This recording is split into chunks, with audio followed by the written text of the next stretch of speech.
할렐루야. 아멘. 오늘도 그 어느 누구보다도 우리를 잘 아시는 하나님의 위로가 우리의 삶 속에 가득하기를 간절히 소원합니다. 아멘.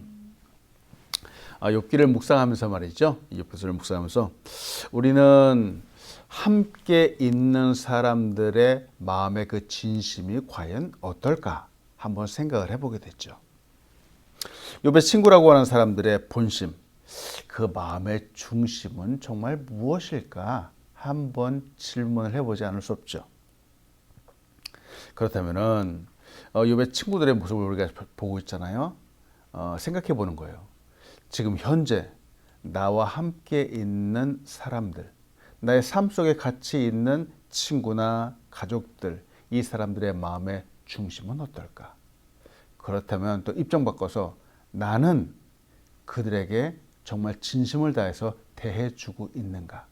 그런 것들 한번 생각해 볼 수 있을 것 같아요. 그래서 우리의 삶 가운데 정말 참 마음을 담아서 사람들을 대하고 사랑하는 그런 삶들이 우리 가운데 있으면 참 좋겠습니다.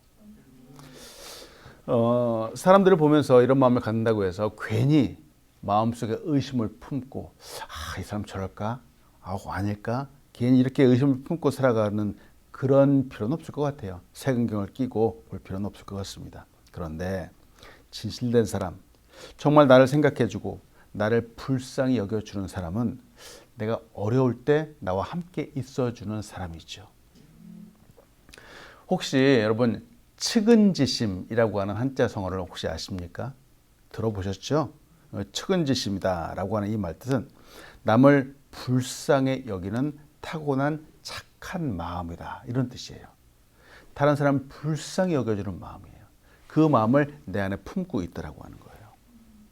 한자성어로는 슬퍼할 측, 그 다음에 근심할 은, 그리고 못못의라고 하는 지, 그리고 마음심, 이런 것을 담고 있어요. 이게 과거 이제 동양 철학, 이제 맹자의 사상이기도 한데요. 사람의 마음을 생각하고 관찰하고 연구해서 표현한 단어이죠. 특히 맹자는 그의 철학 부분에서 이 부분을 강조했어요. 물론 맹자가 여러 가지 것들을 말했는데 이걸 조금 자세하게 말하면 불쌍히 여기는 마음이 없는 것은 사람이 아니다라는 거예요. 사람을 불쌍히 여기는 그 마음이 없다. 이거는 사람이 할 도리가 아니다라고 하는 그런 뜻이죠.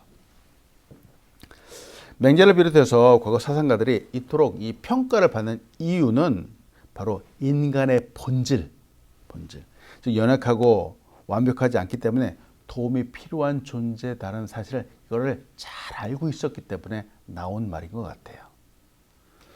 사람의 본분은 연약한 사람이 서로 존중해 주는 거죠. 이 가운데 형성되는 관계입니다. 또 이 측은지심의 마음을 갖고 살아가며 존중해 주는 것이, 살아가는 것이 정말 쉽지 않기 때문에 이렇게 또 강조하는 것 같기도 합니다. 오늘 이 말씀을 통해서 여러분과 같이 은혜를 나누고 싶습니다. 오늘 첫 번째 나누고 싶은 말씀은 이 사람에게 다가갈 때 공감과 연민으로 다가가는 마음이 필요하다는 겁니다. 공감과 연민으로 다가가는 마음. 우리가 이 땅에 살아가면서 정말 많은 것들이 필요하죠. 돈으로 명명이나 물질도 필요하고요. 건강도 필요합니다. 좋은 환경이 참 필요합니다. 그런데 가장 필요한 것은 바로 우리 사람과 사람 사이의 관계가 아닐까요? 바로 나를 이해해주고 또 공감해주고 마음을 나눌 수 있는 친구. 사람은 혼자 살 수 없기 때문에 그렇습니다. 오늘 욥에게 온 세 번째 친구인 나아마 사람 소발이 등장해서 말을 하죠. 그런데 보셔서 아시겠지만 이 사람의 말도 장난이 아닙니다. 위로를 해 주어야 할 친구가 세상에 그 첫 마디부터 폭탄을 쏟아내고 있습니다. 오늘 본 말씀 욥기 11장 1절로부터 2절은 이렇게 말하죠. 나아마 사람 소발이 대답하여 이르되 말이 많으니 어찌 대답이 없으랴. 말이 많은 사람이 어찌 의롭다함을 얻겠느냐. 이렇게 말하는 거예요. 여기서 나아마라고 하는 이 지역은 북아라비아 지역을 말해요. 헤자즈 지역이라고 하는 견해들이 있어요. 그런데 이걸 정확하게 지금은 찾기는 좀 힘들다고 말합니다. 근데 소발이라고 하는 이름의 사람이 등장을 하는데 참 이 사람 이름이 참 재밌습니다. 소발이라고 하는 이름의 뜻이 수다를 떠는 사람 이런 뜻이에요. 그리고 또 지저귀는 작은 새 이런 뜻을 갖고 있습니다. 이 세 번째 친구로 제일 나중에 변론을 하잖아요. 이로 보아서 이 소발이라고 하는 사람은 세 친구 중에서 제일 나이가 적은 친구일 거라고 하는 이야기가 있죠. 그런데 이 소발이 말하는 스타일을 보니까 그 성격이 장난이 아닙니다. 성격이 가장 급한 것 같고요. 또 쉽게 화를 내는 사람처럼 보인다는 거예요. 소발이 주장하는 바는 하나님은 공의로우신 분이다 라는 사실을 입증하기 위해서 인과응보의 교리를 아주 강력하게 옹호하고 있어요. 그런 입장에서 욥을 보는 거예요. 인과응보, 즉 원인이 있으면 결과가 반드시 있다라고 하는 이 입장에서 욥을 바라보니까 욥이 나는 의인입니다. 나는 죄를 짓지 않았습니다. 라고 하는 이 말이 소발이 볼 때는 터무니가 없는 거예요. 지금 너의 결과를 봐라. 이 결과를 보니까 너는 네가 말하는 그 주장은 거짓일 수밖에 없다. 라고 이렇게 주장을 하는 거예요. 너는 말이 많고 참 어리석고 근데 이렇게 말이 많은 사람을 보니까 이 사람은 분명히 의롭다함을 얻을 수 없다라고 또 주장을 하는 거예요. 근데 이 소발의 말이 어느 정도 타당성이 있는 게 사실은 성경에 여러분 성경 보시면 아시겠지만 성경에는 말이 많은 사람을 의롭지 못하다라고 하는 구절들이 성경 곳곳에 있습니다. 잠언 10장 19절은 이렇게 말해요. 말이 많으면 허물을 면하기 어려우나 그 입술을 제어하는 자는 지혜가 있느니라 이렇게 말하는 거예요. 또 전도서에도 말해요. 전도서 5장 2절과 3절은 이렇게 말하죠. 너는 하나님 앞에서 함부로 입을 열지 말며 급한 마음으로 말을 내지 말라. 하나님은 하늘에 계시고 너는 땅에 있음이라. 그런즉 마땅히 말을 적게 할 것이라. 걱정이 많으면 꿈이 생기고 말이 많으면 우매한 자의 소리가 나타나느니라. 성경은 말이죠. 곳곳에 우리의 입의 말을 주의해라, 적게 하라 이렇게 말한다는 거예요. 근데 이 말을 한다는 것은 말이죠. 우리 인간이 살아가는데 필수적인 요소입니다. 어떻게 말을 안 하고 살아갈 수가 있겠습니까? 의사소통이라고 하잖아요. 우리는 말을 하지 않고는 우리의 삶 자체를 살아갈 수가 없어요. 그런데 문제는 말을 너무 많이 한다는 데 문제가 있는 거예요. 아니 그것보다는 말을 하면서 의사소통을 하는 방법을 잘 모른다고 해야 될 것 같습니다. 지금 욥과 친구들의 대화도 그렇잖아요. 말을 정말 잘하는 사람은 구구절절히 자기 말만 하는 사람은 아니죠. 상대방의 이야기를 무시하고 자기 뜻만 관철시키려는 이 사람을 무례한 사람이다 라고 이렇게 말하죠. 그런 사람은 한번 만났으면 그 다음에 다시 만나고 싶지 않습니다. 그냥 일방적인 의사소통을 하는 사람은 별로 그렇게 환대를 받지 못하죠. 이 일방적인 소통으로는 뜻을 전달할 수 없어요. 즉 나의 생각은 전달할 수 있을지 모르지만 이 말을 통해서 상대방의 마음을 움직이기는 너무 힘들죠. 여러분 소통한다라고 하는 것은 생각을 전하는 거예요. 생각을 전하고 그 사람의 마음을 움직여서 결과를 나타내는 거예요. 이게 바로 소통하는 거예요. 근데 욥이 자신의 고통을 토로하면서 위로해 주고자 하는 친구들은 공감해주며 일방적이지 않게 지금 대화를 이어나가고 있는 거죠.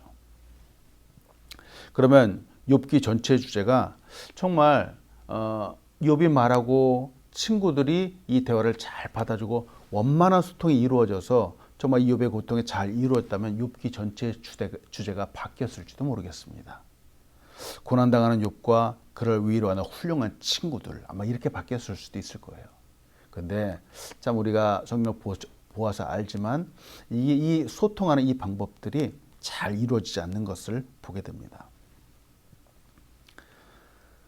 말을 한다, 소통한다는 것이 정말 쉬운 것이 아니죠. 말은 누구나 하지만 바로 기술이 필요합니다. 기술. 말 한마디에도 마음을 담고 사랑을 담아 전하는 기술이 필요합니다. 예수님을 봅니다. 예수님은 의사소통의 대가이셨죠. 대가이셨어요. 예수님은 말씀하시면 많은 사람들이 그 말씀에 빠져들었습니다. 잘못한 사람도 예수님의 말씀을 듣고 뉘우치고 그들의 삶을 돌이켰습니다. 왜 간음 중에 잡혀온 여인이시죠? 간음 중에 잡혀온 여인이 예수님 앞에 놓고 사람들 앞에 놓고 사람들이 일방적으로 얘기하잖아요. 돌로 쳐야 된다. 이 여인의 말은 들어보지 않았어요. 근데 예수님은 그렇게 하지 않았죠. 사람들과 같은 방식으로 하지 않았습니다. 또 다른 예수님은 말씀도 하셨지만 또한 예수님은 듣기도 잘 하셨습니다. 사람들이 힘들어하는 부분도 들으시고 아파하는 부분도 예수님은 잘 들어주셨죠. 지금도 하나님은 우리와 대화하기 원하십니다. 어떻게 우리와 대화하기 원하실까? 바로 우리의 기도를 통해서 우리를 들으신다는 거예요. 제가 그동안에 배우고 또 제가 하고 제가 알고 있는 기도는 말이죠. 하나님과 대화하는 겁니다. 저도 살아가면서 마음이 아플 때가 있었겠죠. 많죠. 목사도 있습니다. 물론 욥과 같이 이렇게 큰 고난을 당한 것은 아니지만 저도 가끔 가다가 마음이 찢어지는 것 같은 그런 상황들을 맞이하기도 하죠. 이때 저는 기도합니다. 기도합니다. 하나님께 다 일러 바칩니다. 그러면 하나님이 들으시고 저의 마음에 평강을 주시죠. 하나님의 위로하심을 경험할 수 있습니다. 바로 기도 시간에 그럴 수 있죠. 하나님만큼 우리의 말을 잘 들어주는 분이 또 어디에 있을까요? 오늘도 하나님께 우리의 마음을 다 쏟아 놓으시기 바랍니다. 하나님의 은혜와 축복과 평강이 우리의 삶에 가득할 것입니다. 아멘. 욥기서 11장 3절로 4절은 오늘 또 이렇게 말하죠. 내 자랑하는 말이 어떻게 사람으로 잠잠하게 하겠으며 내가 비웃으면 어찌 너를 부끄럽게 할 사람이 없겠느냐. 내 말에 의하면 내 돈은 정결하고 나는 주께서 보시기에 깨끗하다 하는구나. 이 소발이 하는 말을 보면은 정말 욥을 위로하고자 하는 사람의 말일까? 소통을 하기 원하는 사람의 말일까? 하는 의문이 들기도 합니다. 욥이 그동안 자신의 고통이 죄 때문이 아니다. 하나님 앞에서 나를 죄를 범하지 않았다라고 주장하는데 말이죠. 이 소발은 이 욥의 이 주장을 정말 이건 너의 자랑거리가 아니야? 이렇게 보고 있다는 거예요. 소발은 욥의 말을 용납할 수가 없었습니다. 욥의 이 무죄 주장을 전혀 근거 없는 것이라고 그냥 매도해 버렸습니다. 신경 쓰지 않았죠. 4절에서 이렇게 말하는 거예요.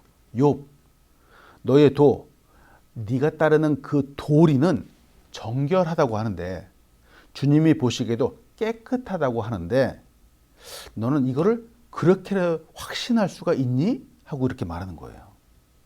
소발은 이미 그 마음속에서 욥이 하는 말이 마음에 들지 않는 겁니다. 욥은 죄인이다 라고 이미 결정을 해버린 거예요. 이런 생각, 색안경을 쓰고 보는 이 시선은 정말 주의해야 되죠. 이후로는 소발은 욥을 지적하기 위해서 하나님의 성품과 능력을 빗대어서 변론을 하죠. 오늘 본 말씀 욥기 11장 5절로 6절은 이렇게 말합니다. 하나님은 말씀을 내시며 너를 향하여 입을 여시고 지혜 오묘함으로 내게 보이기를 원하노니 이는 그의 지식이 광대함이라. 하나님께서 너로 하여금 너의 죄를 잊게 하여 주셨음을 알라. 이 부분은 말이죠. 먼저 하나님의 지혜를 말하고 있어요. 하나님의 지혜가 오묘하다. 이로 인해서 보이고 깨닫게 하기 원한다라고 하는 말입니다. 근데 소발은 욥이 하나님의 이 광대한 지식에 대해서 무지하다. 너는 알지 못한다. 그러면서 하나님의 지혜 오묘함을 알지 못한다라고 강조하는 거예요. 즉 욥이 영적으로 무지하다라고 말하는 거예요. 특히 6절에서 6절 말씀을 한번 주의해서 보면 좋겠어요. 하나님이 너로 하여금 너의 죄를 잊게 하여 주셨음을 알라라고 하는 이 표현은 말이죠. 조금 다르게 말하면 하나님이 지금 너를 벌하시는데 그것이 사실은 너의 죄보다 가볍다 이렇게 말하는 거예요. 이를 조금 다른 말로 하면은 하나님이 너의 죄를 갖다가 정말 낱낱이 모든 것들을 기억하셨다면은 지금 아마 네가 받는 이 고통보다도 더 심해졌을 거야. 이렇게 말하는 거예요. 야, 근데 네가 지금 이 정도의 고통을 받는다면은 아마 이거는 가벼운 거야. 그동안 너의 지은 죄를 하나님이 잊으신 거야. 너도 잊게 하신 거야. 라고 이렇게 강조를 하는 거예요. 무섭습니다. 이게 세상에 친구가 할 말인가요? 저는 소발이 하는 말을 보면서 참 가슴이 떨리기도 합니다. 그런데 말이죠. 이 세상 사람들은 이런 말을 하는데 서슴지 않습니다. 때문에 혹시 이와 비슷한 말을 우리가 살아가면서 듣지 않으면 정말 좋겠는데 말이죠. 혹시라도 듣게 된다면 놀라지 마시기 바랍니다. 친구들이 욥의 마음도 몰라주고 또 그 상황도 몰라주는 것처럼 세상의 사람들은 말이죠. 나의 마음을, 우리의 상황을 알 수 없어요. 나의 상황, 나의 마음, 나의 진실은 오직 하나님만이 알아주십니다. 때문에 세상의 말들에 너무 상처받지 마시고 오직 하나님만을 바라보시는 우리가 되길 간절히 소원합니다. 다음으로 이 소발이 하는 말은 하나님의 능력을 빗대어서 말해요. 하나님의 능력이 오묘하다라고 말하는 거예요. 욥기 11장 7절로 9절은 이렇게 말하죠. 내가 하나님의 오묘함을 어찌 능히 측량하며 전능자를 어찌 능히 완전히 알겠느냐. 하늘보다 높으시니 내가 무엇을 하겠으며 수월보다 깊으시니 내가 어찌 알겠느냐. 그의 크심은 땅보다 길고 바다보다 넓으니라. 지금 소발은 욥을 무시하고 있습니다. 너는 하나님의 그 오묘하심을 감히 측량조차 할 수 없을 것이다 하고 말하는 거예요. 인간이 하나님의 깊은 마음 그 뜻을 알 수 없다는 것이죠.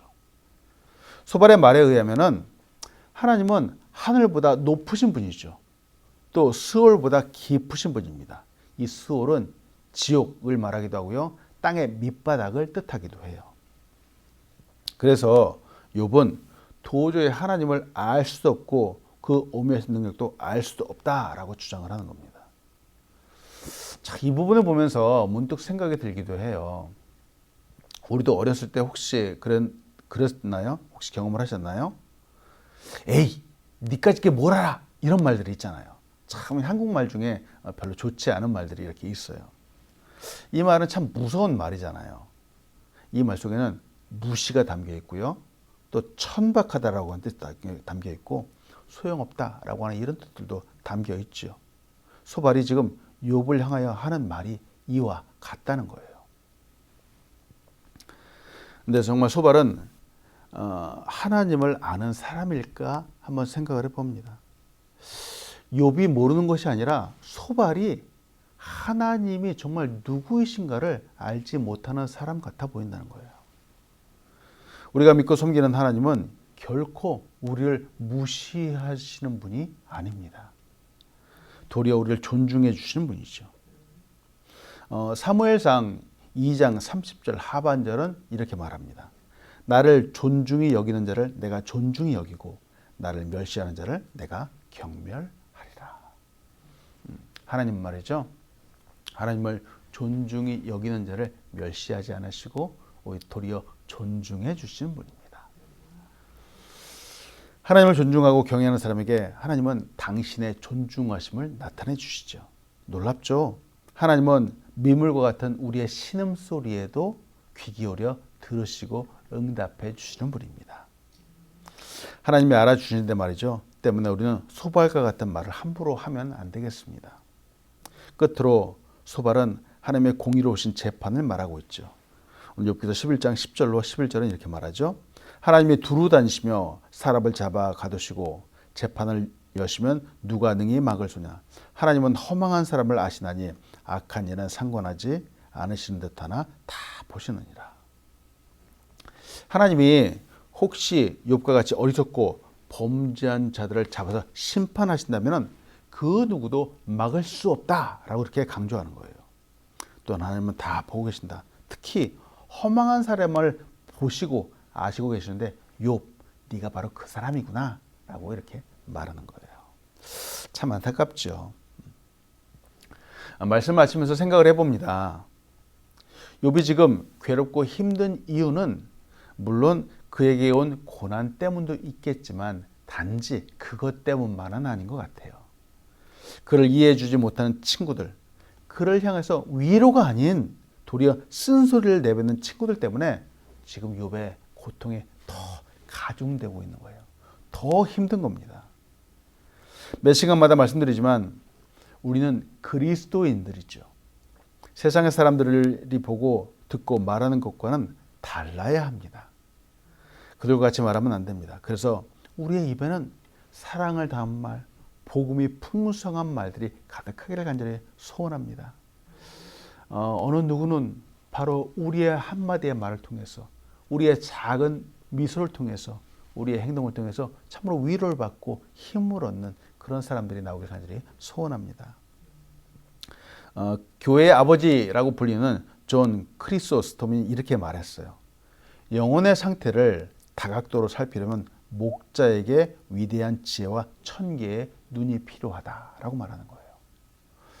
여러분, 사람을 잘 보려면 말이죠. 위대한 지혜가 필요하고요. 천개의 눈이 필요하대요. 즉 하나만 보면 안 되고요. 정말 그 사람의 모든 것들을 다 볼 수 있어야 된다는 거죠. 크리소스톰은 다른 사람을 보는 일, 특히 영적으로 돌봐주고 케어해 주는 일이 얼마나 복잡한 일인지를 말하고 있습니다. 가장 중요한 요소가 바로 공감해 주는 것이죠. 남북전쟁 때의 일입니다. 전쟁 중에 탈영하는 병사가 있었습니다. 무서우니까 도망가는 건 당연하겠죠. 싸우기 싫어 도망가는 병사들. 그 책임을 회피하는 사람은 직결 처분을 받습니다. 바로 사형을 말하죠. 이 군대의 법이죠. 그런데 당시에 남북전쟁 때 북부연합군은 이 탈영범들을 처벌하지 않았습니다. 이유가 무엇일까? 그 군대 총사령관이 바로 아브라함 링컨이었기 때문입니다.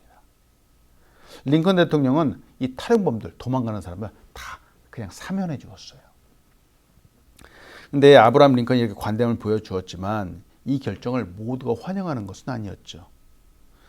장관 중에 한 명인 에드윈 스탠튼이라는 사람은 도리어 사람들 다 용서해주면 탈영만 부추길 뿐입니다. 정말 직결처분을 해야 됩니다. 죽여야 됩니다 하고 노발 대화를 했습니다. 그런데 링컨은 당시에 이 병사들의 마음, 그 심정을 헤아렸던 거예요. 총알이 날아다니는 속에서 얼마나 힘들까, 얼마나 두려울까 하고 말이죠. 병사들은 자신을 이렇게 공감해주고 알아주는 이 링컨을 사랑했고, 사람들은 그래서 링컨을 아버지 아브라함 이렇게 불렀다라고 하는 거예요. 그 사랑 때문에 도리어 링컨에게 더더욱 충성하는 사람들이 많아졌습니다. 충성했죠. 여러분, 오늘도 공감해주는 마음을 한번 생각하면서 살아가시기 바랍니다. 그 마음의 깊은 곳, 사람들을 알아주는 거예요. 아침에 서두에 말씀드렸죠. 측은지심, 사람들을 불쌍히 여겨주는 마음이요. 이것이 바로 예수님의 심장을 갖고 살아가는 마음일 것입니다. 오늘도 승리하는 여러분들의 시간들이 축복합니다. 기도하겠습니다. 하나님 감사합니다. 오늘도 이 말씀을 통해 우리의 마음을 돌아보게 됩니다. 하나님, 예수 그리스도의 심장을 가지고 측은지심의 마음을 가지고 사람들을 볼 수 있도록 도와주시옵소서. 하나님, 세상의 사람들처럼 정말 이득에 따라서 보는 것이 아니라 정말 그 영혼을 불쌍히 여기고 그 영혼을 진정으로 케어하는 마음으로 돌아보면서 아버지 하나님의 사랑을 나타내는 우리 귀한 사람들 될 수 있도록 축복하여 주시옵소서. 하나님, 우리 아우름교회 건강하고 복된 교회로 부흥하고 발전하는 교회로 하나님 기름 부어주시고 이곳에 올 때마다 정말 마음의 평강을 주시고 정말 큰 은혜와 역사들이 나타날 수 있도록 축복하여 주시옵소서. 오늘 우리 사랑하는 가족들의 가정을 위해서 기도합니다. 하늘의 문을 활짝 열어 주시옵소서. 가정 가운데 하늘의 축복을 가득히 쌓아 주시옵소서. 가정 가운데 기도하는 것들, 마음의 근심들이, 눈독들이 다 사라지게 인도하여 주시고 오직 하나님의 은혜와 평강이 가득할 수 있도록 축복하여 주시옵소서. 오늘도 연약한 환우들을 위해서 기도합니다. 하나님, 주의 강선을 바라시고 하나님의 능력의 손길로 꼭 붙잡아 주시옵소서. 하나님의 말씀으로 말미암아 오늘도 승리를 선포하며 나갈 수 있도록 인도하여 주시옵소서. 감사합니다. 사랑합니다. 주님 앞에 오늘도 우리의 발걸음을 맡기오니 우리의 발걸음에 축복하시고 역사하여 주시옵소서. 기름 부어 주시옵소서. 예수님의 이름으로 기도합니다. 아멘. 하늘에 계신 우리 아버지여, 이름이 거룩히 여김을 받으시오며 나라에 임하옵시며 뜻이 하늘에서 이루어진 것 같이 땅에서 이루어지이다. 오늘날 우리에게 일용할 양식을 주옵시고 우리가 우리에게 죄진 자를 사하여 준 것 같이 우리의 죄를 사하여 주옵시고 우리를 시험에 들게 하지 마옵시고 다만 악에서 구하옵소서. 대개 나라와 권세 영광이 아버지께 영원히 있사옵나이다. 아멘.